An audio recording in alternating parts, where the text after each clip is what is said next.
கர்த்தர் ஒன்று நினைக்கிறார். என்ன தெரியுமா நினைக்கிறாரு? ஒரு குடும்பத்துக்குண்டான காரியம், பிள்ளைகளுக்குண்டான காரியம், எல்லா காரியத்தையுமே பிள்ளைகள் என்கிட்ட தான் கேட்கணும், வேறு யார்ட்டையும் கேட்கக்கூடாதுன்னு சொல்லி அவர் விரும்புகிறார்.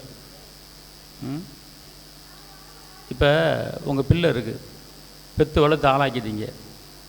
ஒரு பேனா பென்சில் வாங்கணும். பக்கத்து வீட்டுக்காரன்ட்ட போய் நாளைக்கு ஸ்கூலுக்கு எனக்கு பேனா பென்சில் வேணும், கொஞ்சம் வாங்கி தாங்களேன் அப்படின்னு கேட்கும்போது உங்கள் அப்பா என்ன செய்வார்? பார்த்துட்டு சும்மா இருப்பாரா? உனக்கு அப்பே நான் தான் இங்கே இருக்கேன்ல, நீ எதுக்கு அங்கே போய் கேட்குற? என்கிட்ட தான் கேட்கணும், நான் தான் அவன் அப்பா, என்கிட்ட கேட்க பக்கத்து வீட்டில் எதுக்கு கேட்குற அப்படின்னு சொல்லுவாரா சொல்ல மாட்டாரா? சொல்லுவார்ல. அதே போல தான் ஸ்திரீயானவள் தன் பாலகனை மறந்தாலும் நான் உன்னை மறக்க மாட்டேன் என்று சொன்னவர், இன்றைக்கி நம்ம ஒரு காரியத்தை சின்ன காரியமாக இருக்கலாம், பெரிய காரியமாக இருக்கலாம், எந்த காரியமாக இருந்தாலுமே அவர் கேட்கும்படி விரும்புகிறார்.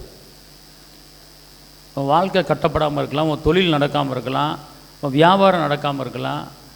ஆனால் அது எல்லாத்தையுமே விலாவாரியாக அவர்கிட்ட சொல்கிறார்.